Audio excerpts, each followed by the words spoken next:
Can Iranian drones change the course of the Ukraine war for Russia? What types of drones is Iran giving Russia to use in its conflict with Ukraine? Iran is supplying loitering weapons, which fall in between drones, cruise missiles, and precision-guided weapons.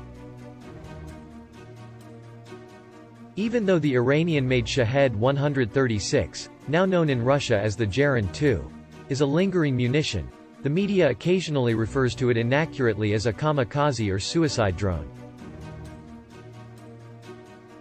Even though the technology is decades old, loitering munitions have gained increased worldwide attention when Azerbaijan used them successfully in the Nagorno-Karabakh War in 2020.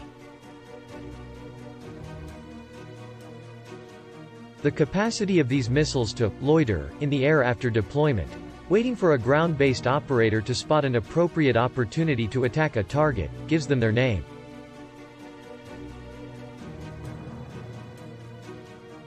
They provide more flexibility than more conventional, fire-and-forget precision weapons because of their capacity to wait.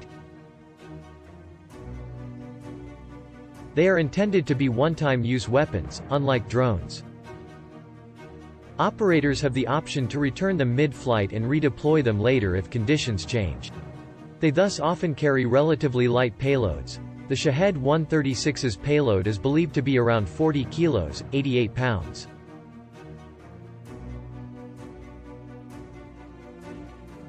They can also serve in a reconnaissance and intelligence gathering capacity.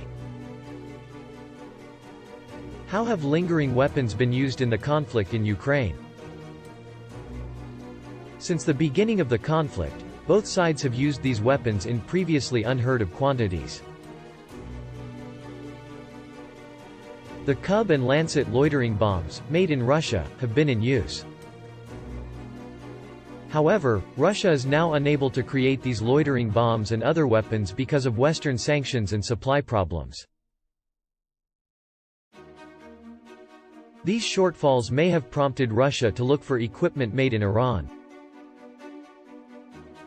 The number of Iranian drones that Russia has reportedly obtained varies, with estimates ranging from 600 to over 3,000.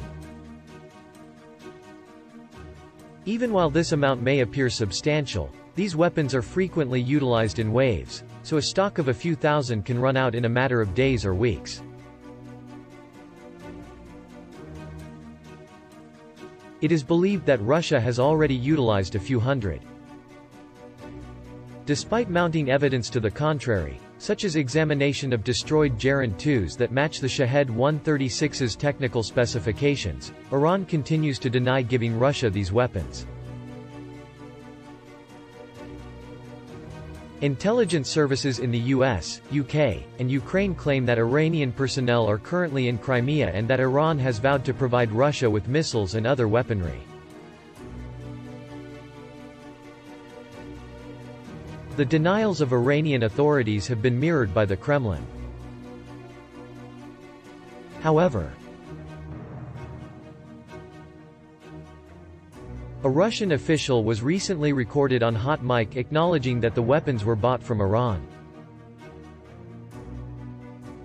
In the meanwhile, Ukraine has been employing both American-made Switchblade and Phoenix Ghost loitering munitions as well as locally made Ram 2 and Saint 35 Silent Thunder loitering munitions. The U.S. Air Force accelerated development of the latter weapon system and customized it to Ukrainian needs. More than 1,400 Phoenix Ghost units have already been dispatched to Ukraine as of August.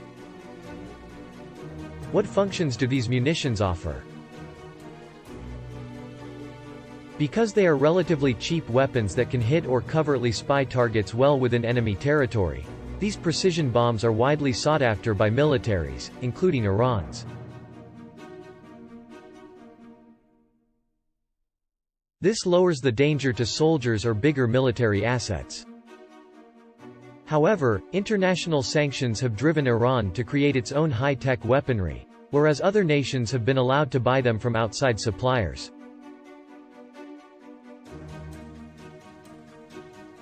Regarding the features and capabilities of these Iranian-made systems, there are still unsolved questions. Iran is well known for inflating or fabricating the capabilities of its arsenal. According to Iran, the Shahed 136 can travel more than 1,800 kilometers, 1,118 miles, which theoretically enables Russian forces to launch attacks from well outside Ukrainian territory's boundaries. The Shahed, however, is bulkier, louder, and looks to be unable to hover for very long or alter direction mid-flight compared to many other loitering weapons, making them simpler for opposing forces to shoot down.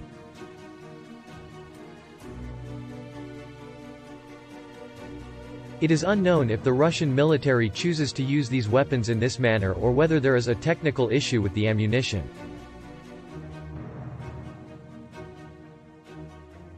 According to some commentators, Russia, in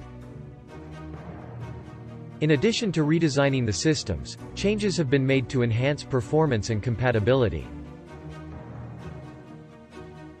Could lingering weapons alter the trajectory of the conflict? Iran's loitering bombs to Russia have thus far had little impact on the battlefield.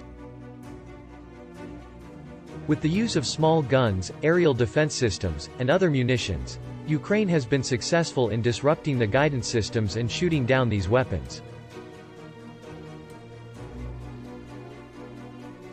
British intelligence authorities calculated on October 12 that Ukraine had shot down almost 60% of the Shahed 136 explosives.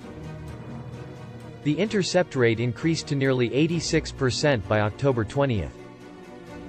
Because of this, it's possible that the use of swarms of inexpensive weapons, which Ukrainian fighters have referred to as mopeds and lawnmowers, because of their buzzing sound and other characteristics, on energy infrastructure in densely populated areas is a scare tactic intended to force Ukraine to waste expensive systems in retaliation.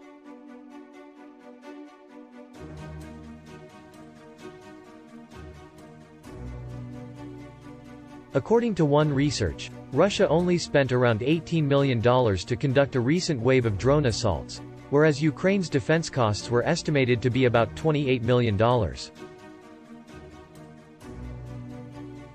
A significant issue for Ukraine will be to balance the distribution of its air defenses between population centers and its combat units along the front lines if Russia continues to deploy these weapons to attack people.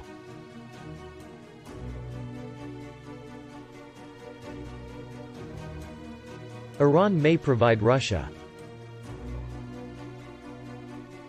using the Arash-2 hovering munition, which Iran says has an even bigger payload and range. Although the Arash-2 is thought to be nearly twice as big as the Shahed 136 and identical to it in every other respect, it is expected to have many of the same weaknesses.